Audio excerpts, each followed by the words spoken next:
Alright, people, I'm back. I'm doing back-to-back YouTube videos. This one's going to be in the realm of vacation of entertainment. I told y'all for the past week or 2 weeks that I was going to come back with a very special episode in the television and film dynamics of filmmaking. This one's going to be called Sex Game, Radio, or Television and Film. So what is the better entertainment? Part 1. This one is for women and for men. Now, this is a brand new episode, new concept, completely original, new idea that I came up with. This one's going to be talking about the history of radio and how we're going to do a compare and contrast to radio, television, and film, and what is the best form of entertainment. Because you do know, as of today, there are a lot of people that have different ways to entertain themselves. If this is a very successful video, it'll get a sequel like Sex Game, what's better, television, film, radio, or reading books? Because there's different forms of entertainment, different ways how people entertain themselves. Some people might say, how come you're not throwing YouTube in the conversation? Because we got to see how one video performs very well.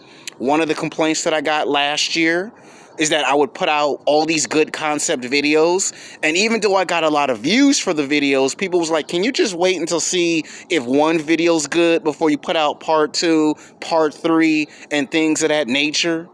So basically, we're going to try that concept. You know, we take people's suggestions. The more you take people's suggestions, the better you improve. The more you improve, the better you get. And if people see that you improve, they will tell you that you improve. That's how it works. All right. Radio was made in the 1920s by a scientist / inventor. And this guy basically was just trying to test the limits of error. Basically, that's what he wanted. You know, I forgot the guy's name, but eventually I'm going to make a video called The Best Radio Personalities. So look out for that video. That might be spring, summer. I don't know when I'll get to research that. But this guy was a scientist and an inventor. And basically, he had a good job. And one day he decided to work on his hobby, which was to create a radio device where he could speak and communicate to people from other cities.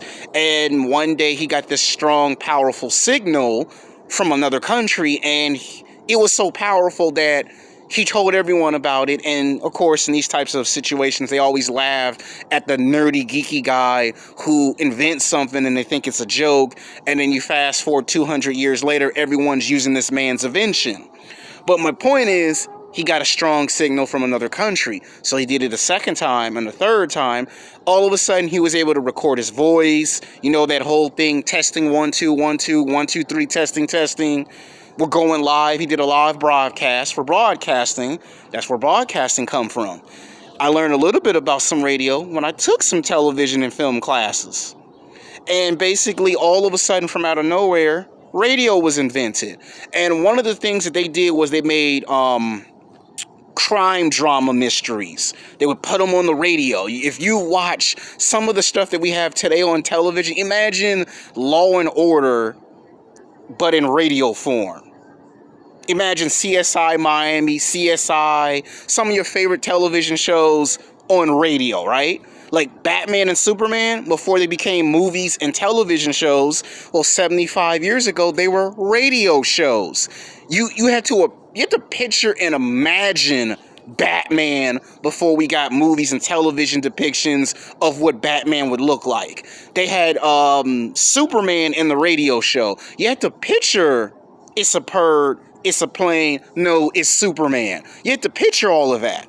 But it was good because that's how the origins of the comic book came to life. See, if it weren't for radio, and I mean this, if it weren't for radio, 99.999%, if it was not for radio, TV would never exist. There would be no television. There would be no film. There would be no cable. There would be no digital cable, no HD, no 3D, no 4D. There would be no YouTube. There would be no internet. None of these things would come into existence of today if one guy decided to one day get an idea to create a radio. Radio came. All of a sudden, Thomas Edison decided, I want to create a camera. I want to have my own electricity lighting company. All of a sudden, Here comes the birth of Hollywood, the golden age of filmmaking. All of a sudden, it's the golden age in the 1920s, the 30s, the 40s, the 50s. We got film noir. All of a sudden, those ideas of those movies that came from radio were now being turned into feature-length films in black and white. Then we fast forward to the 1970s. They would get remade, digital remastered, and put in the color. Then all of a sudden got to the 80s, the 90s, the 2000s, all the way to the 2020s, and we make remakes of all those movies and television shows. Because it all started with radio.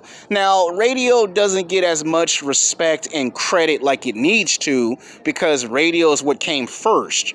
You know how they say in the comic books, Superman was the first golden age superhero of DC Comics and comic book history? Well, radio is kind of like on the same level as Superman. If it weren't for radio, you would not have television and film. Back then, it was radio, books. That was it. And some people found that boring. So he created radio, and radio gave birth to what we have today. You got radios in your car, in your trucks. You got radios on your cell phone device. You got radios on your laptop, your iPad, your computer. You got radios on watches. You got radios everywhere now. Radios has come back like never before, bigger and better. And I'm pretty sure what's probably going to come next is they probably going to figure out how to put a radio on a PlayStation if they ain't already figured it out, which I'm pretty sure someone would probably come in the comment section and say, bro, they probably already got to that already. They probably already got to radio on a PlayStation 6 or something. I mean, sky's the limit for radio. The way that radio just transcended entertainment. I mean, we give television and film a lot of respect and a lot of credit because we watch television. I mean, today, if the power went out, right, you wouldn't be able to go on your cell phone. You wouldn't be able to watch cable television. You wouldn't be able to play your DVD or your Xbox 360 or your PlayStation 4 or PlayStation 5. But the only two forms of entertainment you will be able to watch unlimited is books and radio. And you see, radio is like to be all the end all. You have to show your collaborations to radio. Because radio, you get all your favorite songs, right? Timeless classics. Sometimes you got some music that you can't find on YouTube, but you got a radio station. And you got like 100,000 radio stations all across the United States, worldwide, that have all your classic favorite music. Like you got the Beatles, the Beach Boys, you got Elvis Presley, you got old school Michael Jackson, the Jackson 5, old school classic songs of Whitney Houston, God rest her soul, Mariah Carey, Barry White, the Commodores. I'm talking about classical music that's not played today. I mean, they have radio stations that play music from that era. If you go on DirecTV, whatever cable provider you got, there's a music box, right? And sometimes if you channel surface through the music box, you will see some of those classical songs on your cable box. So they found some way to create a radio channel on your own cable box, which is super cool. Radio is like for people who are older and are retired and want to enjoy life for what it's intended. That's what people thought radio was for. Television and film is kind of like a continuation of radio. We started with radio. It transformed and gave us television and film. It gave us the internet. It gave us YouTube. We put it on your cell phone device. So radio has kept evolving. And if it weren't for radio, some of the world's greatest inventors that we heard of, you would have never heard of them. If it weren't for radio and the guy that created radio, you would have never got Thomas Edison. Who made the camera and the electricity light. You probably would have never got Steve Jobs, who worked at Apple and Microsoft. You probably would have never gotten Google. You probably would have never gotten Facebook with Mark Zuckerberg. You see what radio did, right? Radio created this continuation of evolving in technology. Radio has a lot to contribute. I grew up listening to a lot of the music from the 1980s and the 90s on radio. Before I started listening to my favorite rap artists or rock stars on the internet, I grew up listening to radio. Radio is how I got exposed to Rob Zombie, Marilyn Manson, Fred Durst, and Limp Bizkit. Who's that other group? Backstreet Boys, NSYNC, Christina Aguilera, Britney Spears. That's how I got exposed to those type of artists. Before listening to them on the internet. Before I knew who Lil Wayne was, I knew of him on the radio. Lil Wayne, Cash Money Millionaires. Master P, Silk the Shocker. Dr. Dre, Snoop Dogg, Ice Cube. Just to name a few of your old school favorites in rock music, R&B, rock. Even if you say country music, it was all on the radio before I had the hand of a cell phone device. And if you look at the history of radio, it's going strong today. My dad bought a radio 4 years ago. And sometimes, if there ain't nothing on television or cable, my dad will turn the TV off and probably listen to the radio for about maybe an hour, sometimes 2 to 3 hours. You could listen to church on the radio. Back in the day, before you could watch the NBA or the NFL, it was a radio. Like, my dad will tell me stories of back in the day, like about 45, 50 years before I was born. You could only listen to the Lakers on the radio. Back when it was the Lakers versus Celtics, you had to imagine how they would play basketball, how someone would cross somebody over, slam dunk on somebody. You could only imagine that. Now today, you see somebody get crossed over. You see somebody get slam dunk on. You see somebody score 20, 30, 40, 50, 60, 70, 80, 90, 100 points. You see it on television. Back in the day when Will Chamberlain was dropping 100 points in a basketball game, you heard about it, but you couldn't see it. Today, if you took Will Chamberlain from that time period and put him in today's NBA, Will Chamberlain would score 100 points and you would see it. Like Stephen Curry dropped 62 points. And then yesterday, a basketball player on the Wizards scores 60 points. We see that today. Back when we had radio, you could hear it. Think of all the best fights we had in boxing. Back when Muhammad Ali was boxing, we had television. But when Jack Johnson boxed or when Joe Louis boxed, you could hear they knocked somebody out to win the heavyweight championship of the world. But you couldn't see how they won the fight and won the championship. Now, if you take Joe Louis and Jack Johnson and bring them in today's period of boxing and the heavyweight division and they knock somebody out, you're going to see it. Same thing with football. Some of the great football players of that past. You take the old school Dallas Cowboys from that era and the Green Bay Packers from that time period and put them in today's NFL. You'll see John Martis, Indianapolis Colts legend of that football team. You will see him play spectacular numbers. All the numbers you see Aaron Rodgers do, Tom Brady do, he would do the same thing. You would actually see it.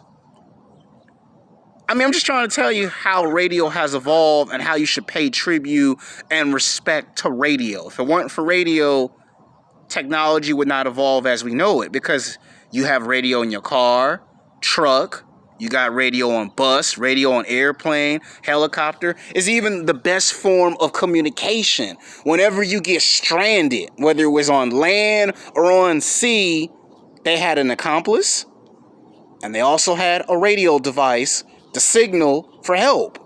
And that signal is how they found you if you were stranded by land or on sea. Now that I explained the history of radio, let's go, or the vast part of it, let's go into television and film. Television and film kind of just reflects what radio talked about. You couldn't see it, but now you can. And with television, it was televised. Nationwide, again, it had a strong, powerful signal. and you could now see movies and TV shows from other countries, not just in the United States. And this is with television. Now all of a sudden we had cable, and then we had film. And I told you in my last 2-3 videos, all of a sudden came the movie theater, and the movie theater came and kind of replaced radio a bit. And then all of a sudden people got upset when they started having DVDs and started putting the movies on DVDs, and that didn't stop the movie theater. And you see now we have online streaming service, right? So you can kind of see how far we've gotten with television film. Back when you watched radio, you always pictured in your head how a Batman or Superman movie would look. Television and film provided that. Technology got better. Technology evolved. Now, how does television and film get elevated by radio? Television gets elevated because everyone now can get a television. It's affordable. Cable, depending on your provider, it's affordable. With film, you have the chance to create magic. That's how radio comes in and makes TV and film become elevated. You can now create something. I'm making a YouTube video. You're watching it right now. What am I creating? I'm creating magic, because radio has elevated television and film. Internet got elevated by television and film, and then the internet came and then gave us Facebook. It gave us MySpace. It gave us Twitter, Instagram. I'm filmmaking on YouTube, and it's elevated me. Whereas if I tried this by myself, I would not be elevated. Right or wrong. So that's how radio has come in and gave television and film that push.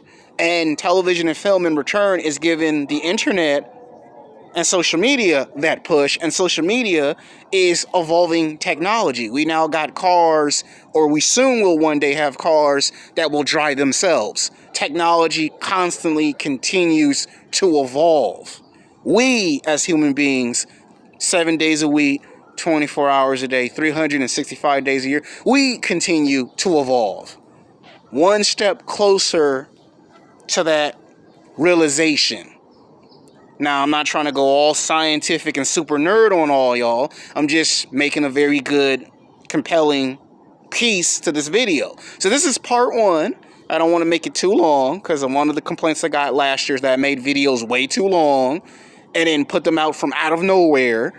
So we're trying to learn from those examples from last year and step our game up a little bit more. I promise you Saturday we'll probably come with a sequel if this is well received, and we'll be on filming location. We'll eventually interview some people so it don't just sound like it's just me doing the same thing as I did last year. That was something communicated to me last night.